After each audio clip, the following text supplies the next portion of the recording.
Good morning. Well, it's another wet day out there. We were able to get out, and Nico was able to do his business and everything, and we were able to get back in before the rain started again. I don't know if it's supposed to be hard or whatever, but it's always nice to know that you're able to get in and get out quickly. That's my 3D effect. So, sit back and relax and enjoy the chat. And we'll be right back in a moment.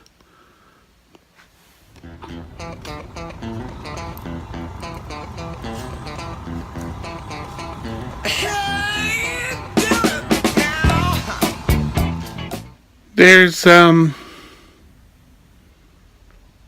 an outbreak of some sorts happening out there, and it's with fentanyl. And some people want to use this drug to get away from the pressures of life, or just to get away from life altogether.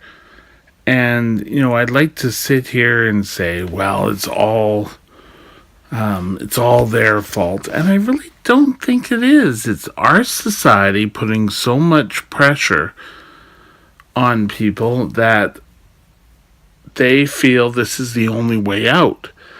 And, they could be, for some of them, they could be right. But, it all goes back to where we joke and we kid and saying that, where fentanyl or any drug addiction, mental illness, whether it be the fentanyl or heroin or any other drugs, are unworthy. And that, we need to kind of put them off into a corner, And there's more of safe shooting clinics opening up, and I don't know if this is necessarily the greatest thing to do. Well, not the greatest thing to do, but if that's the only steps we can do we need to take more of a lead and find ways of getting help and getting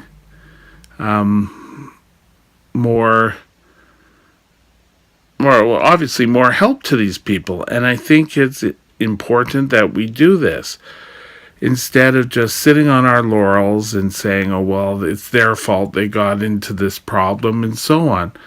I think it's important that we learn how these people have to deal with problems. And we've got to stop it from happening. And I don't mean sure, incarcerate everyone, but maybe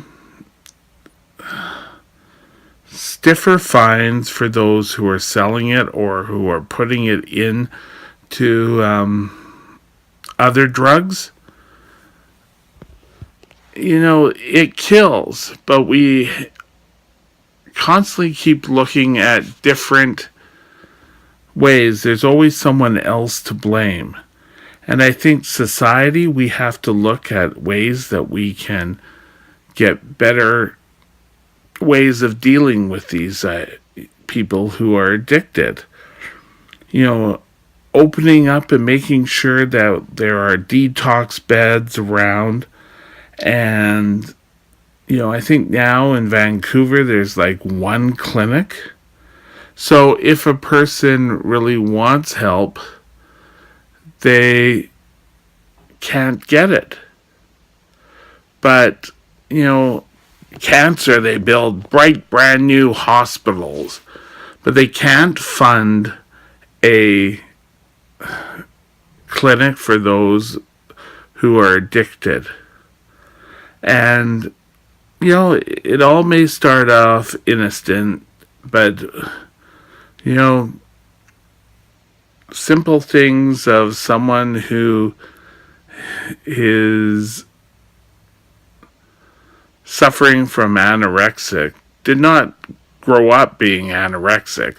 They grew up probably very regular, and there was this dance, and they wanted to make sure that they fit into the dress or some outfit, or and throwing up made them feel better. And there's also cutting. There's many different things that people are addicted to, and we have to find ways of dealing with it, allowing people to get the help when they need it. Because if they don't, they're just going to go into the deeper side and death. And I don't think death is the answer. Don't let them just, die off or anything else. We need to really learn how to care for these people and get them the help they need. Now, some people are never going to go for the help. They are going to sit there and, keep continuing on until they pass away. And it's sad that we can't come up with a way of showing them that they've hit rock bottom, because everyone's rock bottom is different from each other. And we have to ensure that we keep the help there when they need it. And, it's easy to say, well, as soon as a problem is identified, lock them up. Well, locking them up isn't going to do anything, because a person who has an addiction or any mental illness really isn't going to get help until they need it. So often people with mental illness sit there and argue with the fact that, they're not sick, until life gets so bad that they try to commit suicide. Well, having an addiction is just like doing that as well. But, we keep turning our backs, and we don't sit there and say, oh, well, I'm going to turn my back on this. We do this every day by not asking our governments to answer how they're going to live up to their campaign promises of opening up more beds, more mental health beds, more addiction beds, and offer funding for these programs. But, because we don't talk about it, it's one of the first programs that get cut. And, enough is enough. We need to address this, and we need to get out there and do it on a safe level. And, making sure people know that if they do run into these problems, and, there's mental health, and, there's the old thing, any addiction is shh, because it shows a sign of weakness. And this is whether it's mental addiction or not mental addiction, sorry, it's mental issues, or it's drug addiction or food addiction, bulimia. We all sit there and we all say, oh yes, I'm open to all this. But, when our taxes go up to maybe fund some of this, we all make a great big noise about it. So the government cuts. And where do they cut? It's the first sign or the first area where they're not going to get, harsh feedback for. Well, we've got to stop this. We've got to, start to make sure that the feedback that we give is positive for maybe finding excess funding and such. But we can't just do it once and say, oh yes, we've done our part. We've got to start looking and doing it on the whole. And having to help these people, just the same as we do it for cancer, for diabetes, for any other illness, they get the state of the art hospitals, where in most cases, if someone is sick from mental illness or addiction, they're put in the psychiatric wards. And where are the psychiatric wards? They're usually in an old part of a hospital. And, that's kind of signifying where we put our thoughts about mental illness or addiction. It's all, let's do the least we can because we don't talk about these people. Shh. Just something to think about.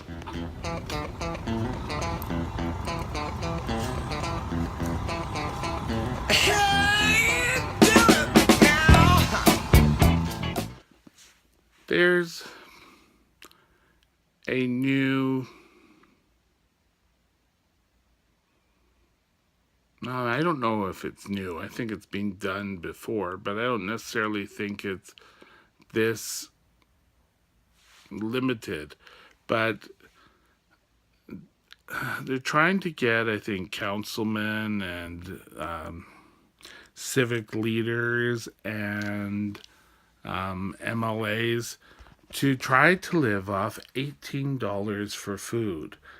And $18 for food comes from, that's what's left over after you take out the maximum housing allowance, the maximum bills like hydro and electricity, and that, we kind of sit there and we say, well, $18 for food, it's not easy. And having to do this, if I didn't have great friends, and, it took me a while to admit I had to go to a food bank and, sometimes get help.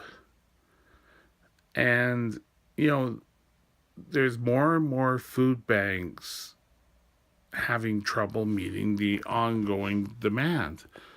You know, the food bank that I'm taking part in only goes to a certain point and then it has to close and say, I'm sorry, no more food.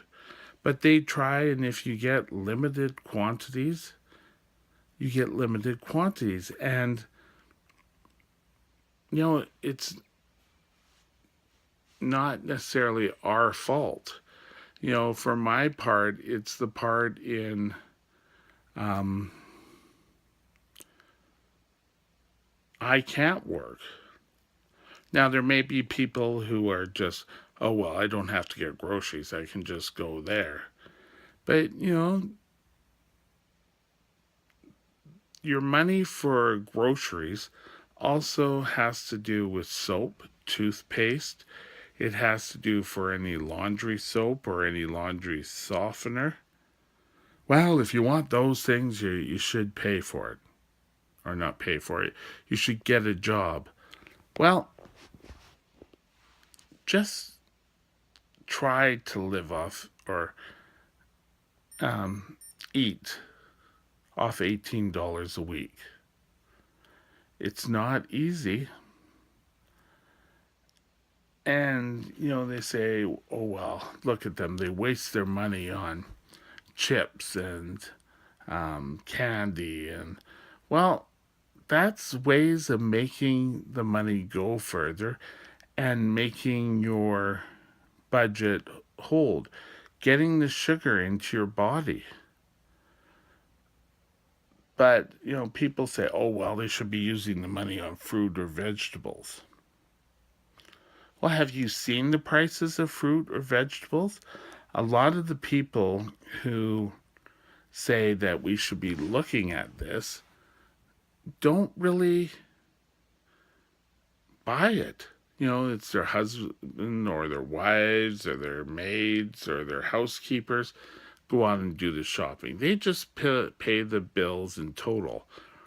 And we're always the ones who are on public assistance It's kind of like, oh, we're wasting our money. Oh, you're just eating at McDonald's all the time. Well, we're not eating at McDonald's, and you know, I would love to be able to, get fresh fruit and vegetables all the time and, pay for milk. Milk and eggs are really getting pricing out. Even simple things like um, potatoes are getting to be astronomical. And, maybe we need to increase the welfare or allow us to get these things to help us maintain a healthy diet. Because we have a number of people, you know, living on bare necessities, which isn't even a bare necessity. It's not worth living. Well, it's not worth living. It's not worth living at these standards. And you find people who are on welfare who are trying to find other jobs. And if, you know, they're able to find other work, they don't report it because that amount is taken away from the normal amounts. So, what is the answer? Giving us extra money, you know, maybe taking a look at limited um, people who are on limited incomes, maybe giving us more money, or if we can work, not um, not allowing the province to take back the money. Now, there's already two tiers, and it's hard enough for people who are on welfare, but on welfare, it's only supposed to meant to be a short snippet of your life. That's when UI runs out, and so that you're not able to carry on living. I'm not carrying on. Sorry, I'm saying this wrong. But that you still have some funds coming in. However, those of us who are on disability for whatever reason and we can't work, I could have an insulin reaction all over the place. But, we keep finding reasons why we shouldn't raise the rates or why we shouldn't provide food or many different things without realizing that people are starving out there. And like I said, I've got friends helping out, and I'm probably sticking my neck way out there right now. In that, people are saying, oh, well, he's got friends who help out. Well, I had to pay off my power chair. I have to pay for hydro. I have to pay for the phone bill. And it's getting more and more problematic every month trying to make a small pittance expand. I think I get about under $1,000 each month. And in Vancouver, or the lower mainland area, which is one of the most expensive places to live in the country, maybe Toronto a bit more, 907 or 985 or whatever it is does not allow you to live. You you usually have to have a roommate, you usually have to do many other things in order to survive.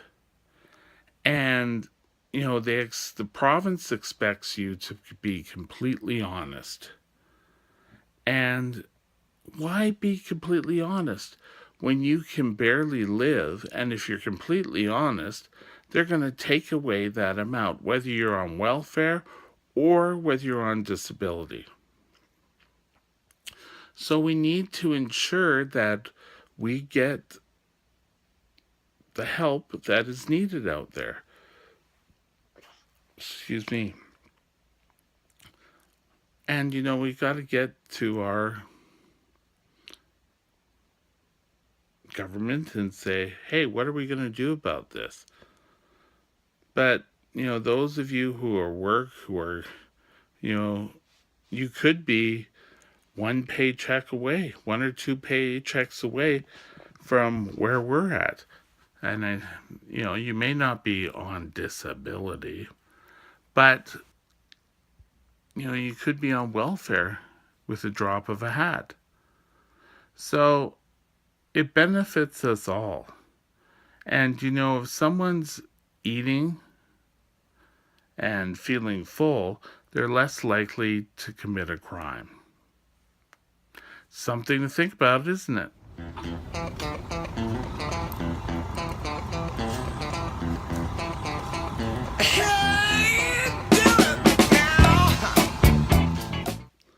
The U.S. presidential campaigns continue on, and in North Carolina, I believe it is, there was a Republican office which was bombed. Actually, I don't know if it was just bombed or firebombed, but irregardless, it was blown up. And, there's nothing really left of the office. It's a pure shell. But immediately, Mr. Trump immediately says, oh, it has to be Hillary supporters. Like, why does everything have to be about him? He's turning everything into all about him. And yet, it could very well have been, but it could have been other people, independents, who are upset in the direction that he is taking the party. He's making it so everyone is in his party are racist, and I don't think that's the way things are. In fact, the Republican Party was founded on a principle of stopping slavery. And nowadays, it's like calling people racist and, oh, if you don't vote for me, everything's rigged and, we're all guilty. And I think what's ending up is that the presidential elections are going to tear apart one of the two parties in the U.S. political field. Now, I think the Democrats have people who are problematic, and I think the Republicans have, people who are problematic who are causing problems.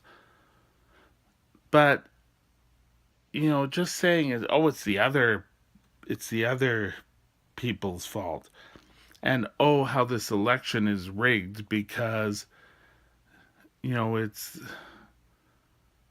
all because of the other team or the other party. And it's garbage. Being a Canadian and sitting down there and thinking we have problematics with our electoral system, down there it's just a friggin' joke. Now they have people on the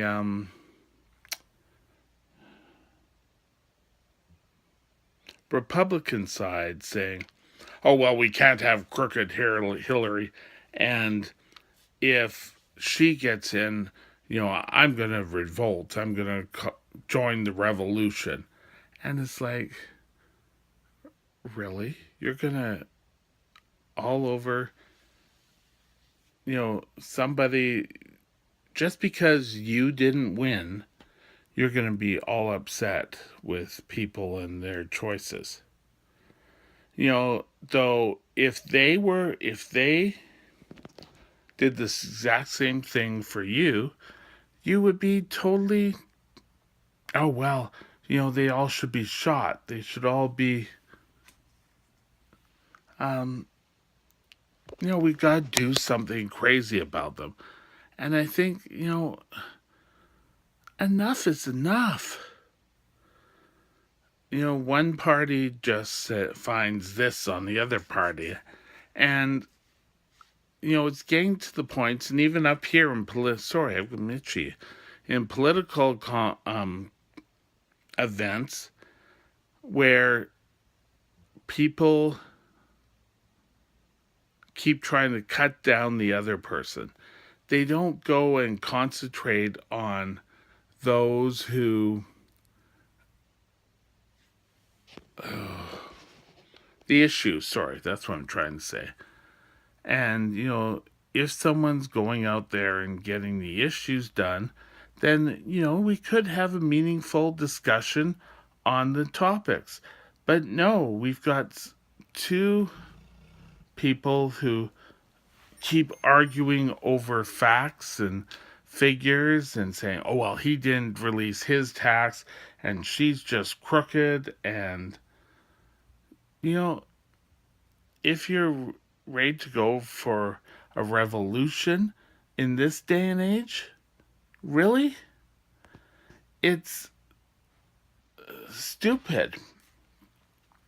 Allowing people to go off and fight. And of course, it's the people who are going to say, well, you know,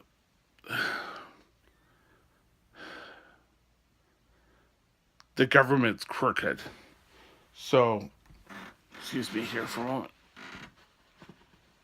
Oh, we're going to have to fight the government. So, we have the right to bear arms and all sorts of things. Well, the government may be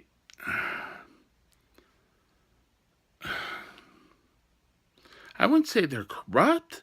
They just have different ideas of doing something than you do. And, let's all just get upset and cause problems. But, it's the same sort of thing saying years ago in the 60s, protests seemed to, be the answer, and how, everyone would get out there and protest. And now it's not the answer. Protests are turning into where people are getting killed. And, are we looking to kill most of the country? And, they're even saying that another country, Russia's involved in this, and it's. Why don't we just get going to the issues? And the only thing that's really come out is a tax plan, and that's pretty well all that's ever really been talked about. And, saying, I'll go to my email or go to my website and you can see what you could learn all the dirt on this other person. But where is the discussion? Aren't the debates supposed to come up and talk about other areas of concerns and get feedback from the crowds? But you know what? Everything is so tied up, and there's so much um, in play and in fighting that enough is enough. I think the Republican leader, really is going for the glory for himself. And, don't get me wrong, I'm sure there's been others um, over the years who have done that themselves. But, oh, well, I've done all this and I'm a great businessman. So you have to vote for me because I'll make America great. Well, you know what? You don't tell us how you're going to make America great. It's just vote for me. And you've had attacks, and, you know, the Trump people just keeps telling us we have to vote where there's no feedback or anything. And I really would like to hear the policies. Now, I'm Canadian and it has nothing really to do with me. But maybe we need to get ethics into politics. We all seem to think that ethics was a big thing way back, but even Abraham Lincoln, to get elected, had to do some back dealing. He never lied, but he had to do some back dealing to be elected. So, ethics. Maybe the next election, we talk about the issues and we don't talk about why the other person isn't fit. And, maybe we'd find out that we actually get a better turnout. It's something really to think about. Because eventually, somewhere, someone's going to get shot, and more than someone. There's going to be a number, and you're going to have riots all over the place because, the other party won. And the one thing I always enjoyed living in Canada is that no matter who won the election, that we were able to move on with our lives. And it's time we need to get back to that. Something to think about. I know I said that earlier, but something to think about.